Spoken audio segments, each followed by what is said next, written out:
नमस्कार दोस्तों। आज की कहानी है जीवन संध्या की ओर। मैं पोते को गोद में लिए हुए गैलरी में खड़ा होकर चिड़िया दिखाकर बहला रहा था। हालांकि आजकल आकाश में उड़ता हुआ हवाई जहाज भले दिख जाए, लेकिन चिड़िया दिखाई देना दुर्लभ हो गया है। तब भी इस घर के पीछे पेड़ों का लंबा सा झुरमुट है, जिनमें बहुत से पंछियों के घोंसले हैं, और दिन भर में कई बार इक्का दुक्का चिड़िया चहकती हुई पेड़ों की फुनगियों पर फुदकती दिखाई दे जाती है। मैं पेड़ों की फुनगियों पर दृष्टि गड़ाए देखता रहता। जैसे ही कोई पंछी उड़ता, मैं तुरंत ईशान को दिखाता, वो देखो चिड़िया कैसे उड़ी। और ईशान ताली बजाकर हंसता। फुर मकान के पीछे विश्वविद्यालय की बड़ी सी खाली जमीन थी, जिसमें तरह तरह के पेड़ लगे होने से सुबह शाम चिड़ियों का अच्छा खासा कलरव लगा रहता था। सुबह शाम 2 साल के अपने पोते ईशान को बहलाने के लिए मैं उसे लेकर गैलरी में खड़ा हो जाता और चिड़िया दिखाया करता। ठीक वैसे ही जैसे कभी मेरे पिताजी मेरे बेटे विशाल को बहलाया करते थे। अचानक ही जैसे मेरी आंखों के सामने 30 बरस का अंतराल सिमट गया, और मुझे लगा मेरी जगह मेरे पिताजी खड़े हैं, विशाल को गोद में लेकर चिड़िया दिख चिड़िया दिखाकर बहलाते हुए। समय के पंख कितने विशाल होते हैं। एक ही क्षण में जैसे 30 वर्षों को नाप लिया उसने। बाबा बाबा, ईशान अचानक नीचे देखकर किलकारी मार हंसने लगा। मैंने नीचे देखा। पीछे की आंगन में पिताजी तार पर अपने कपड़े फैलाने की चेष्टा कर रहे थे। तार ऊंचा था, और उम्र के हिसाब से पिताजी की कमर अब झुकने लगी थी। वह तनकर खड़े होने का भरसक प्रयत्न कर रहे थे, लेकिन हो नहीं पा रहे थे। गर्दन भी झुकने लगी थी। कुर्ते का कोना पकड़कर उन्होंने उसे तार पर उछाल दिया। कुर्ता तार पर टंग गया। वह अब उसके दोनों कोनों को पकड़कर उसे फैलाने का प्रयत्न करने लगे। मुझे निर्मला पर क्रोध आया कि क्यों नहीं उसने पिताजी के कपड़े लेकर तार पर फैला दिए। पैजामा फैलाने के बाद उन्होंने कंधे से गीली बनियान उठाई। मैं अब और खड़ा नहीं रह सका। ईशान को लेकर नीचे आया। निर्मला और बहू आन्या नाश्ते की तैयारी कर रही थी। मैंने ईशान को आन्या की गोद में दे दिया और निर्मला से कहा, पिताजी से कपड़े तार पर फैलाए नहीं जा रहे, तुमने क्यों नहीं फैला दिए? माँ ने तो बहुत कहा था पिताजी, लेकिन दादाजी मानते ही नहीं। कपड़े भी खुद ही धोते हैं, उत्तर आन्या ने दिया। मैं पीछे के आंगन में गया। पिताजी जैसे तैसे बनियान भी तार पर डाल चुके थे। मुंह पोंछने का नैपकिन उनसे सुखाया ही नहीं जा रहा था। लाइए, मुझे दीजिए, मैं सुखा देता हूँ। मैंने हाथ आगे बढ़ाया। मैं डाल दूंगा, रोज ही डालता हूँ। आज क्यों नहीं सुखा पाऊंगा? उन्होंने नैपकिन को कसकर पकड़ लिया। अब आज मैं यहाँ हूँ तो डाल देता हूँ तार पर।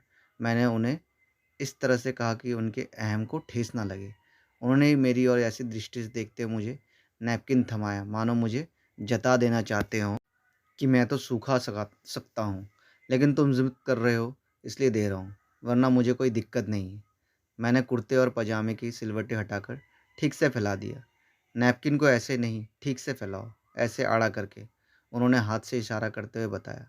दिन भर अच्छी धूप रहती है, सूख जाएगा ऐसे भी। हवा भी चल रही है आज तो, मैंने कहा, इसलिए मैं खुद ही डाल रहा था। तुम सुनते नहीं हो मेरी। मैं रोज़ आड़ा ही फैलाता हूँ, वह जिद से बोले। जाने क्यों मुझे अचानक ही ईशान की याद आ गई। मैंने नैपकिन को उनके कहे अनुसार फैला दिया।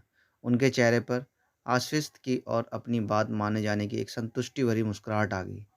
ऐसे ही सुखाना चाहिए, ऐसे में सब तरफ से अच्छी धूप लग जाती है, वह बोले। जी ठीक है, अब से मैं भी ध्यान रखूँ, मैंने कहा। तो वे प्रसन्न हो गए। आइए, मैंने उनको हाथ पकड़ने के लिए अपना हाथ आगे बढ़ाया। उन्होंने क्षण भर मेरी तरफ देखा, फिर दोनों हाथ पीछे कमर में बांधकर आगे बढ़ गए। आजकल चलते उन्हें अपनी कमर के सहारा देने के लिए दोनों हाथ पीछे बांधने पड़ते थे। कपड़े बाबू धो दिया करेगा आपका, आप क्यों धोते हो? अब ठंडे पानी में इतनी देर हाथ मत रखा करिए, मैंने उनके पीछे चलते हुए कहा। सारी ज़िंदगी मैंने अपने कपड़े खुद ही धोए हैं, वह बोले। तब की बात अलग थी, मैंने कहा। क्यों, अब क्या हो गया? वह तुनक कर बोले। मैं चुप रह गया। बढ़ती उम्र की बात कहकर मैं उनको बुढ़ापे का एहसास कराकर आहत नहीं करना चाहता था। निर्मला ने टेबल पर नाश्ता लगा दिया था। आज आलू पराठे बने थे। पिताजी के लिए दलिया और बहुत कम घी सेका हुआ पराठा अलग से था। उन्होंने दलिया की कटोरी को बड़ी खींच के साथ देखा। आन्या ईशान को भी दलिया और आलू पराठा खिला रही थी, मगर उसे बस मक्खन की डली ही चाहिए थी। आन्या ने उसे आन्या ने उसे बहुत समझाया और बहलाने का प्रयत्न किया, लेकिन ईशान को मक्खन की डली ही चाहिए थी। वह भी अपने हाथ से ही खानी थी। आखिरकार उसने प्लेट में हाथ मारकर मक्खन उठा लिया और किलकारी मारते हुए अपनी उँगलियाँ चाटने लगा। उसके मुँह पर मक्खन लिपट गया था। आन्या रुमाल से उसका मुँह साफ करने लगी, लेकिन ईशान अपनी करतूत पर खूब खिलखिला रहा था। मैं और निर्मला अपने पोते को देख-देख कर निहाल हो रहे थे, वैसे ही जैसे पिताजी और माँ विशाल को देखकर होते थे, और मैं उन दोनों पर खींच जाता था कि आप विशाल को बिगाड़ देंगे। वैसे ही जैसे विशाल हम पर नाराज़ हो जाता है, ईशान की हर जिद मानने की पर कि आप उसे बिगाड़ देंगे, और मैं ठीक पिताजी के वाक्य दोहरा देता हूँ। "तू बिगड़ा क्या? तो निश्चिंत रह, वह भी नहीं बिगड़ेगा।" तभी पिताजी ने निर्मला से मक्खन माँगा। "पिताजी, आपका बीपी हाई रहता है। डॉक्टर ने घी मक्खन खाने को मना किया है।" निर्मला ने कहा, "सूखा पराठा नहीं खाया जाता है मुझसे।" पिताजी बोले, "अब दही ले लीजिए।" निर्मला ने दही की कटोरी आगे बढ़ाई। उन्होंने गर्दन हिलाकर मना कर दिया। मैंने दलिया का डोंगा उठाया तो उन्होंने हाथ से उसे परे कर दिया। "मक्खन दो।" उन्होंने जिद की। निर्मला ने मेरी तरफ प्रश्नवाचक दृष्टि से देखा। मैंने आँख के इशारे से उसे कहा कि थोड़ा-सा दे दो। उसने एक छोटा टुकड़ा मक्खन का उनकी प्लेट में रख दिया। वह परम संतुष्टि से पराठा खाने लगे। बीच-बीच में वह रुमाल से अपना मुँह साफ करते जाते। जाने क्यों मैंने एक बार वात्सल्य से उन्हें देखा और एक बार ईशान को। नाश्ता खत्म होने के बाद पिताजी अपने कमरे में चले गए। वह सुबह जल्दी उठते हैं, तो नाश्ते के बाद ज़रा देर आराम करते हैं। मैं ईशान को टीवी पर कार्टून लगाकर ड्राइंग रूम में लेकर बैठ गया। दूसरे दिन मैंने फिर देखा, पिताजी तार पर कपड़े नहीं फैला पा रहे थे। मैंने नीचे जाकर कपड़े फैला दिए और बाबू से कह दिया कि तार को 6 इंच नीचे कर दे, ताकि पिताजी को दिक्कत ना हो और उनका आत्मविश्वास भी बना रहे कि वह अब भी तार पर पहले की तरह कपड़े फैला सकते हैं। शाम को मैं पिताजी और किसान को लेकर बाहर टहलने लगा। निकलने के पहले मैंने पिताजी से कहा कि छड़ी ले लीजिए, चलने में सहारा रहेगा। आगे सड़क बड़ी ऊबड़-खाबड़ है। तुम ले लो छड़ी, अपने लिए मुझे सहारे की ज़रूरत नहीं है। अभी मैं चल सकता हूँ आराम से। वह थोड़ा तुनक गए छड़ी की बात पर। आजकल वह हर बात पर तुनक जाते हैं, चाहे मक्खन की बात हो, कपड़े सुखाने की हो या छड़ी की। आगे सड़क पर गड्ढों को भरने का काम चल रहा था। थोड़ी सड़क दोबारा भी बन रही थी, तो पत्थर गिट्टी बिखरी पड़ी रहती थी। कहीं पाँव के नीचे पत्थर आ जाने से अचानक संतुलन संतुलन बिगड़ जाए और वह डगमगा ना जाए, इसलिए छड़ी लेने का कहा था, ताकि वह ऐसी स्थिति में खुद को संभाल पाए। लेकिन उन्हें तो छड़ी चाहिए ही नहीं थी। मैंने धीरे से बाबू को इशारा कर दिया था साथ चलने का। सड़क पर आते ही ईशान हाथ छुड़ाकर अलग चलने की जिद करने लगा। हाथ पकड़ लेने पर वह पैर पटक कर रोने लगा कि उसे छोड़ दूं। दादू का हाथ पकड़कर, "चलते हैं बेटा, नहीं तो गिर जाओगे और बाऊ हो जाएगा, चोट लग जाएगी।" मैंने उसे समझाया। "नहीं, नहीं।" उसने मेरे हाथ झटक दिए और प्रसन्नता से किलकारी मारते हुए सड़क पर चलने लग गया, दौड़ने लगा। मैं उसके आस-पास चलने लगा कि यदि वह गिरने को हुआ तो उसे थाम सकूँ। विशाल भी ऐसे ही करता था। मैं उसे पकड़ने जाता तो वह हाथ छुड़ाकर अकेले चलने की ज़िद करता, जैसे बहुत बड़ा हो गया हो। पिताजी ईशान की जिद देखकर मुस्कुराते हुए बोले, "मेरा आधा ध्यान ईशान पर था और आधा पिताजी पर। दोनों ही अपनी ज़िद के चलते हुए तनाव दे रहे थे।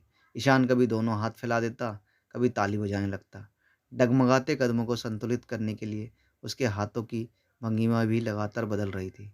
पिताजी के हाथ लगातार पीठ पर ही बंधे हुए थे। कभी-कभी अपने होठों पर आई नमी को वह रुमाल से पोंछते और दोबारा हाथ पीठ पर बांध लेते। अचानक पैर के नीचे पत्थर आने के कारण वह डगमगाए। मैंने और बाबू ने उन्हें थाम लिया। क्षण भर स्थिर रहकर उन्हें हम दोनों के हाथ हटाए और पीठ पर हाथ बांधकर चलने लगे। थोड़ी ही देर बाद सामने वाले पेड़ से एक चिड़िया उड़ी। ईशान ने उसे देखने के लिए मुंह ऊपर उठाया और गड्ढे में पैर पड़ जाने के कारण सिर के बल गिरने को हुआ। मैं पीछे ही था, उसे थाम लिया। "कहा था ना, दादू का हाथ पकड़ कर चलो, नहीं तो गिर जाओगे।" मैंने उसका हाथ थाम लिया। इस बार वह चुपचाप मेरा हाथ पकड़कर साथ चलने लगा। हम यूनिवर्सिटी कैंपस में बच्चों के लिए बने पार्क में पहुंचे। बाबू ईशान को पार्क में झूला झुलाने लगा और मैं पिताजी के पास एक बेंच पर बैठ गया। मैं इसी यूनिवर्सिटी में बॉटनी का प्रोफेसर था और 6 माह पहले ही रिटायर हुआ। विशाल फिजिक्स का प्रोफेसर है और एक कठिन टॉपिक पर पीएचडी करने के कारण आजकल उसे समय कम ही मिल पाता है परिवार के लिए। लेकिन मैं पूरी निश्चिंतता से पिताजी की वृद्धावस्था की देखभाल और ईशान की बाल्यावस्था का आनंद लेता रहता हूँ इन दिनों। पैदल चलकर आने का कारण पिताजी शायद थक गए थे। उनका मुंह हल्का सा खुला हुआ था, संभवतः वह मुंह से सांस ले रहे थे। होठों के किनारों पर हल्की सी लार बह आई थी। गाल लटक आए थे, गले पर और चेहरे पर ढेर सारी झुर्रियाँ थी। आंखें धुंधली सी लग रही थी। जांघों पर रखी हथेलियों और उँगलियों गांठदार हो गई थी। कितने बूढ़े और अशक्त लग रहे थे पिताजी। मुझे याद आए वह पिता जो मुझे कंधे पर बिठाकर बस पकड़ने दौड़ जाते थे। जो बाजार से वापस आते हुए मुझे कंधे पर बिठाकर सामान से भरे थैले उठाकर आराम से सीढ़ियाँ चढ़ जाते थे। दादा बनने के बाद भी वे इतने तंदुरुस्त थे कि जिन्हें सब विशाल का ही पिता समझते थे। कब वे इतने बूढ़े और अशक्त हो गए, मेरे दिल में अजीब सा कुछ ऐंठने लगा। गले में कुछ अटक गया। इतने बरस नौकरी की भागदौड़ में कभी मेरा ध्यान ही नहीं गया कि पिता की आयु कितनी बड़ी रही है। अचानक मेरा मन किया कि उनके कंधे पर सिर रख दूं और वे मेरा सिर थपथपा दें। लेकिन मैं उस यूनिवर्सिटी के कैंपस में बैठा था जहाँ मैं प्रोफेसर था। मैंने अपना ध्यान निशान पर लगाने का प्रयत्न किया। आंखें तो उस पर टिक गई लेकिन मन पिताजी पर ही लगा रहा। जाने क्यों लग रहा था कि मैं फिर एक बार बच्चा बन जाऊं और पिताजी मुझे कंधे पर बिठाकर बाजार से घर ले जाएं। गोद में उठाकर मेरा बस्ता अपने कंधे पर टांग कर स्कूल पहुंचाने जाए। जिस पिता ने मुझे उंगली थाम कर चलना सिखाया, उस पिता के कदमों को डगमगाते देखना मन को उदास कर देता है। जिस पिता ने ज़मीन पर सीधा खड़ा होना सिखाया, उस पिता की कमर को झुकते हुए देखना हताश कर देता है। जिन कंधों पर बैठकर मैंने दुनिया देखी, उन्हीं कंधे को अशक्त होते हुए देखना दुखद। समय क्यों पंख लगाकर उड़ जाता है? समय क्यों पिता को बूढ़ा और अशक्त कर देता है? पिता सदा मजबूत, दृढ़ और स्वस्थ क्यों नहीं रहते? मेरी आंखें भीग गई। पिताजी रुमाल से होठों के किनारे पहुंच रहे थे। मैंने मुंह दूसरी ओर फेर कर शर्ट की बांह से आंखें पोंछ ली। रात टीवी देखते हुए मैं सोफे पर पिताजी के पास ही बैठा। आजकल उनके आसपास रहना ही अच्छा लगता था मुझे। अपने बचपन और किशोरावस्था के दिन याद आ जाते, जब पिताजी जवान और हट्टे-कट्टे थे। मैंने घड़ी देखने के बहाने एक बार पिताजी की ओर देखा। वह पैनेली धुंधलाई आंखों से टीवी देख रहे थे। ईशान पास ही खेल रहा था। आन्या उसके और पिताजी के लिए दूध ले आई। पिताजी को दूध का गिलास थमाकर वह ईशान को बहलाकर दूध पिलाने लगी। ईशान कभी हंसने लग कभी कुछ बोलने लगता और उसके होंठों के किनारों से दूध बाहर आ जाता। आन्या उसे कुछ भी खिलाते पिलाते हुए सतत एक रुमाल हाथ में रखती और उसका मुंह पोंछती जाती। पिताजी भी एक घूंट दूध पीते और मुंह रुमाल में साफ करते जाते। उनके जबड़े अब पहले जैसे मजबूत नहीं रह गए थे। होंठ लटकने लगे थे। मैं ईशान के होठों से बहते दूध को देखकर एक वात्सल्यपूर्ण अनिवर्चनीय आनंद से भर जाता और उसी समय पिताजी की ठोडी पर बह आई दूध की बूंदें मेरे मन को अव्यक्त वेदना से एक अनजान भय से भर देती। आजकल मैं आनंद और वेदना, भय की इन्हीं दो विपरीत मनस्थितियों के बीच झूलता रहता था। रात में निर्मला तो सो गई लेकिन मैं देर तक जागता रहा। जाने क्यों नींद नहीं आ रही थी। मैं पिताजी के बारे में ही सोच जा रहा था। जब तक पढ़ने व्यस्त रहा तब तक कभी ये ध्यान ही नहीं पाया कि पिताजी कितने बूढ़े हो गए हैं। मुझे तो पिता ये शब्द ही मजबूती, ताकत, दृढ़ता और का पर्याय लगता। कभी सोचा ही नहीं कि पिता भी बूढ़े और कमज़ोर हो सकते हैं। जैसे पिता को अपना रिटायर्ड बेटा भी बच्चा ही लगता है, वैसे ही बेटा चाहे रिटायर भी हो जाए तब भी पिता उसे वही पिता लगते हैं जो उसे कंधे पर बिठाकर घर लौटते थे। अभी उसी दिन की बात है, ईशान को लेकर मुझे डांट रहे थे। तुम्हें बच्चों को ठीक से बहलाना भी नहीं आता। बच्चों को संभालने के लिए उनके मनोविज्ञानी को समझना पड़ता है। तुम तो कुछ समझते ही नहीं हो। लाओ उसे मुझे दे दो, मैं बहलाता हूँ उसे। और सच में ईशान उनकी गोद में जाते ही चुप हो गया था। बेटे से अधिक पोता प्यारा होता है और पोते से अधिक उसका बेटा। मैं उठकर यूं ही पिताजी के कमरे तक गया। जाने क्यों बस उन्हें देखने का मन हो गया। कमरे में मध्यम रोशनी थी। पिताजी सो रहे थे और विशाल उनके पैर दबा रहा था। चाहे कितना ही व्यस्त क्यों ना हो, बहुत बचपन से विशाल की आदत है सोने से पहले 10-15 मिनट अपने बाबा के पास बैठकर उनके पैर ज़रूर दबाता है। मैं मन में एक आनंद मिश्रित संतुष्ट अनुभूति लेकर अपने कमरे में वापस आ गया।